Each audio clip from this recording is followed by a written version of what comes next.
नमस्कार and welcome you all to study IQ. मैं हूं Prashant Dhawan. Now recently United Nations ने वार्निंग दी है कि एक फुल स्केल वॉर पॉसिबल है इजराइल और लेबनान के बीच में।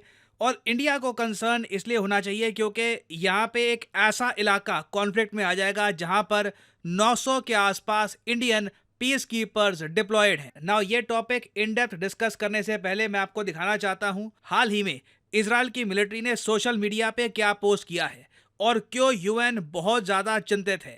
नाउ ये आपके सामने ऑफिशियल ट्विटर हैंडल है इजरायली गवर्नमेंट का और इन्होंने ये वीडियो हाल ही में करी है release. Israel cannot tolerate Hezbollah's aggression fueled by Iranian arms and incitement. Hezbollah's presence on Israel's border threatens our northern cities and towns. 80,000 Israelis remain displaced from the north, unable to return home. Political and economic pressure on Iran, which for years has been arming and funding Hezbollah, must be increased. Additional sanctions to stop Iran's support for its terror proxies must be imposed. Israel will not accept Hezbollah's aggression. It's time for decisive action. बहुत कम देखा है मैंने कि Israel openly ये कहे, इनकी सरकार openly ये कहे अब समय आ चुका है एक डिसाइसिव एक्शन का। इजराइल टॉलरेट नहीं करेगा कि ईरान, अगेन देखो इन दी एंड यहाँ पे बात आती है ईरान की कि ईरान की जो प्रॉक्सी है हिजबुल्लाह जो लेबनान में आपको मिलेगी। यहाँ पे आप देख पा रहे होगे ये है लेबनान। लेबनान के साउथ में एक ग्रुप है बहुत ज़्यादा एक्टिव हिजबुल्लाह के नाम से और वो ग्रुप लगातार इजराइल को अटैक कर रहा है। नाउ अब देखो हिजबुल्लाह और इजराइल के बीच में जो कॉन्फ्लिक्ट चल रही है इस पर अब एक प्रॉपर विकिपीडिया पेज बन चुका है और इसमें आप देखोगे लिखा है कि 2023 में ये कॉन्फ्लिक्ट स्टार्ट हुई थी और अभी तक ये कॉन्फ्लिक्ट चल रही है। हुआ यहाँ पर क्या कि जब हमास ने 7 अक्टूबर को अटैक किया और उसके रिस्पांस में इजराइल की मिलिट्री ने हमास के अगेंस्ट एक ऑपरेशन लॉन्च कर दिया जिसके अंडर पूरी गाजा पट्टी को बहुत भुगतना पड़ा। गाजा पट्टी में जो सिविलियंस हैं उन पर काफ़ी बॉम्बिंग हुई, राफा बॉर्डर पे भी बॉम्बिंग हुई। जैसा आप लोग जानते हैं, आपने प्रॉपरली अगर मेरी वीडियोस फॉलो करी है तो आपको पता होगा कि किस तरीके से इजराइल ने कंडक्ट किया है अपना ऑपरेशन पूरी गाजा पट्टी में। नाउ सिंस इजराइल की मिलिट्री बहुत ज़्यादा ऑक्यूपाइड हो गई थी गाजा पट्टी में, आज भी ऑक्यूपाइड है, इसी बात का फ़ायदा उठाते हुए हिजबुल्लाह ने नॉर्दर्न साइड से इजराइल पे अटैक करना स्टार्ट कर दिया और लगातार रॉकेट्स और जो आर्टिलरी शेल्स हैं ये गिरने स्टार्ट कर दिए नॉर्दर्न इजराइल में। सिचुएशन इतनी ख़राब हो चुकी है कि नॉर्दर्न इजराइल में इजराइल के बहुत सारी जो सेटलमेंट्स थी यहाँ से इजरायली सिटीजन्स पीछे हट रहे हैं। जैसे अभी आपने देखा वीडियो में 80,000 इजरायली जो नागरिक हैं ये नॉर्दर्न इजराइल छोड़कर बाकी एरिया में जा चुके हैं क्योंकि यहाँ पर इतनी बॉम्बिंग होती है, इतने रॉकेट्स गिर रहे हैं, कॉन्स्टेंटली हिजबुल्लाह अटैक कर रहा है यहाँ पर इजराइल को। और इजरायली गवर्नमेंट ने अब ये बात ऑफिशियली बोलनी स्टार्ट कर दी है कि हम मानते हैं कि पूरा लेबनान हम पे बॉम्बिंग नहीं कर रहा, जो संगठन बॉम्बिंग कर रहा है वो लेबनान का बस एक पार्ट है। मगर साथ ही साथ अब इजराइल ये भी कह रहा है कि रिस्पॉन्सिबिलिटी पूरे लेबनान की बनती है। अगर तुम्हारे देश में एक संगठन है जो तुम्हारी सरकार की भी नहीं सुन रहा और इजराइल पे लगातार अटैक कर रहा है तो कल को अगर इजराइल पूरे कंट्री पे अटैक करता है उस संगठन को ख़त्म करने के लिए तो इजराइल के हिसाब से वो जायज़ होगा। ये जो छोटी सी क्लिप है जो इजराइल ने रिसेंटली करी है रिलीज, ये मैं चाहता हूँ आप देखें। The responsibility lies with the Lebanese government. Hezbollah continues its unprovoked attacks on northern Israel.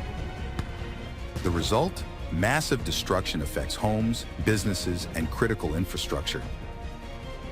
Tens of thousands of Israelis are forced to evacuate, leaving their homes behind. Israel has the right and duty to defend itself against these attacks, to protect its citizens, and to ensure its national security. The responsibility lies with the Lebanese government. Now Israel के ये सब messages देखकर मैं समझ सकता हूँ कि United Nations क्यों एक फुल स्केल वॉर की वार्निंग दे रहा है। नाउ अब इंडियन पर्सपेक्टिव से आप अगर पूछेंगे कि इंडियन पीस कीपर्स, देखो यूनाइटेड नेशंस की बहुत ही बड़ी पीस कीपिंग फोर्स है, आप जानते हैं। उस पीस कीपिंग फोर्स में सबसे बड़ा कंट्रीब्यूशन किसका है? नेपाल का। रिसेंटली नेपाल इंडिया से आगे निकल चुका है सोल्जर्स प्रोवाइड करने में to the UN peace keeping force. Now second number पे आता है इंडिया, मगर इंडिया के भी हजारों यूएन पीस कीपर्स आज के समय डिप्लॉयड हैं ऑल ओवर द वर्ल्ड, चाहे अफ्रीका के देश हो या मिडल ईस्ट हो जहां भी शांति बना के रखनी होती है, जहां पे इंटरनेशनल बॉर्डर तय नहीं होती, वहां पर इन पीस कीपर्स को किया जाता है डिप्लॉयड। अब यहाँ पे आप कहोगे वेट, इजराइल लेबनान के बीच में इंटरनेशनल बॉर्डर नहीं है, तो इसका आंसर है नहीं। इजराइल और लेबनान के बीच में जो चीज एग्जिस्ट करती है इसे कहा जाता है the blue line. Now Israel और लेबनान के बीच में ये ब्लू लाइन बनी कैसे, यूनाइटेड नेशंस के पीस कीपिंग फोर्स को यहाँ पे डिप्लॉय क्यों करना पड़ा? देखिए, इजराइल ने इन्वेड कर दिया था लेबनान को 1978 में। ये वो टाइम था जब लेबनान में इंटरनल सिविल वॉर चल रही थी।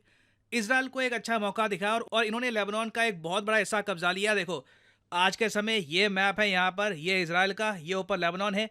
लेबनान का जो सदर्न पार्ट है उसका बड़ा हिस्सा इजराइल ने कब्जा लिया था और इजराइल ने यह कहा था कि हिजबुल्लाह को प्रॉपरली एलिमिनेट करने के लिए हम ये सब कर रहे हैं।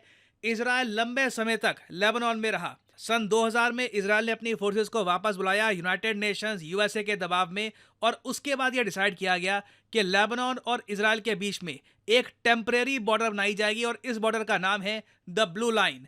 और द ब्लू लाइन को मेंटेन करने के लिए यूनाइटेड नेशंस की जो पीस कीपिंग फोर्सेस के लोग हैं हमेशा यहाँ पर डिप्लॉयड रहते हैं। अब यहाँ पे आप कहोगे अगर ब्लू लाइन है, यूएन के ट्रूप्स यहाँ पर हैं, तो हिजबुल्लाह रॉकेट्स फायर क्यों कर रहा है? देखो, बॉर्डर के ऊपर से कोई रॉकेट फायर कर दे उस पे यूएन के ट्रूप्स कुछ कर नहीं सकते।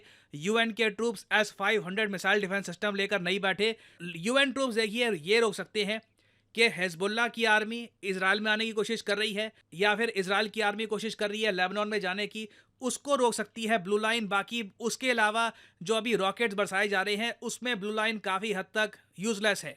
तो देखिए, हमारा फोकस ये होना चाहिए कि अगर इजराइल ने मन बना लिया है कि ये लोग फुल स्केल वॉर करेंगे, यूएन खुद ही कह रहा है, तो एटलीस्ट जो बीच में यूएन पीस कीपर्स हैं इनको हटा लेना चाहिए, क्योंकि इनके नंबर्स इतने ज़्यादा यहाँ पर है नहीं। और इजराइल अगर ठान चुका है और हिजबुल्लाह भी ठान चुका है कि आपस में इनको लड़ना ही है, तो यूएन पीस कीपर्स का रहना यहाँ पे कुछ मैटर करता नहीं है, क्योंकि यूएन पीस कीपर्स तब डिप्लॉय होते हैं जब दोनों पार्टीज, मेन पार्टीज डिसाइड कर लेती हैं कि अब और वॉर इनको नहीं चाहिए। उसके बाद यूएन पीस कीपर्स एंटर होते हैं सिविलियंस की प्रोटेक्शन के लिए। तो अभी देखो, आने वाले टाइम में लेबनान इजराइल वॉर का खतरा बना हुआ है और इसका इम्पैक्ट पूरे मिडल ईस्ट पे आपको दिखेगा। पॉसिबिलिटी है उस केस में कि ईरान भी इन्वॉल्व हो जाए। ईरान ने इजराइल को काफ़ी बार धमकी दी है कि अगर इजराइल ने लेबनान पे अटैक किया हिजबुल्लाह को डिस्ट्रॉय करने के लिए, तो उस केस में ईरान एक वॉर में इन्वॉल्व हो जाएगा अगेंस्ट इजराइल। हालांकि मैं ये भी कहूँगा, ईरान ऐसी वार्निंग्स काफ़ी बार दे चुका है इन द पास्ट, ये एक्चुअल वॉर करते नहीं है, बट देखना होगा आने वाले कुछ महीनों में क्या होता है। रीजन मैं आपको बता दूं, Middle East region, it is on a knife's edge. एक स्पार्क की जरूरत है और एक बड़ी कॉन्फ्लिक्ट यहाँ पे स्टार्ट हो सकती है। और फाइनली आप लोगों से एक क्वेश्चन पूछूंगा जिसका आंसर आप सब लोग करोगे कमेंट सेक्शन में। क्वेश्चन यहाँ पर यह है कि जापान प्लान कर रहा है कि ये लोग साइन करेंगे एक बहुत ही की डिफेंस पैक्ट किस एशियन कंट्री के साथ? ये है यहाँ पे आपकी ऑप्शंस, इंडिया, ताइवान, फिलीपींस या फिर मलेशिया। इस पर बहुत आर्टिकल पब्लिश हुए हैं कि ये कंट्री और जापान, इनको उम्मीद है कि एक म्यूचुअल डिफेंस पैक्ट साइन कर लेंगे ताकि चाइना के अग्रेशन को काउंटर किया जाए। कमेंट सेक्शन में करिए उत्तर। जो लोग सही आंसर देंगे उनकी कमेंट को मैं हार्ट दे दूंगा ताकि बाकी लोग समझ पाए। एक बहुत ही इंटरेस्टिंग कोट है, the start is what stops most people. ज्यादातर लोग लाइफ में बस शुरुआत ही नहीं कर पाते, बस शुरुआत कहां से करनी है वहीं पे अटके रहते हैं। बस स्टडी IQ आपको मौका देता है एक करेक्ट तरीके से स्टार्ट करने का। स्टडी IQ का न्यू सीजन बैच 2 इस महीने की 8 तारीख को शुरू हो जाएगा, तो आपके पास अभी टाइम है एनरोल करने का, ताकि 8 तारीख को आपकी पहली क्लास हो अंडर स्टडी IQ। पहली क्लास का मतलब सब कुछ आप स्टार्ट से पढ़ेंगे, चाहे पॉलिटी हो, हिस्ट्री हो, ज्योग्राफी हो, all the subjects will be taught from the beginning. और एक प्रॉपर स्ट्रक्चर्ड तरीके से आप UPSC एग्जाम की तैयारी कर रहे होंगे। फॉर एग्जाम्पल यहाँ पे आप देख सकते हैं, इस तरीके से होगी आपकी लाइव क्लास। तो इस नए बैच में प्रॉपर शुरुआत करने के लिए कमेंट सेक्शन में जाइए, यहाँ पे आपको मिलेगा link UPSC IAS new season batch 2 English batch का। वैसे आप अगर प्योर हिंदी में परचेज करना चाहें तो उसका लिंक भी यहाँ पे अवेलेबल है। और इस लिंक पर क्लिक करते ही आपके सामने खुल जाएगा ये पेज। अगर आप मोबाइल फोन पे हैं तो स्टडी IQ की जो ऐप है ये भी आप कर सकते हैं डाउनलोड गूगल प्ले स्टोर पे या iOS पे, आपको आराम से ये ऐप मिल जाएगी। ना यहाँ पे आपको क्लिक करना है बाय नाउ पर, और ऑफ कोर्स जो यहाँ पे प्राइस लिखा है डोंट एवर पे दिस प्राइस, और जो यहाँ पे कोड्स लिखे हैं अगर आप ये कोड्स यूज करते हैं तो आपको मैक्सिमम डिस्काउंट नहीं मिलेगा। To get the maximum discount possible use the code PD10 और प्राइसेस गिरना शुरू हो जाएंगे। आप सिर्फ 29,000 रुपीज पे कर रहे होंगे एक 30 महीने के कोर्स के लिए, मतलब के per month you won't be even paying 1,000 rupees for your UPSC preparation. So use the code PD10 and save money. And as I always say, may the gods watch over you.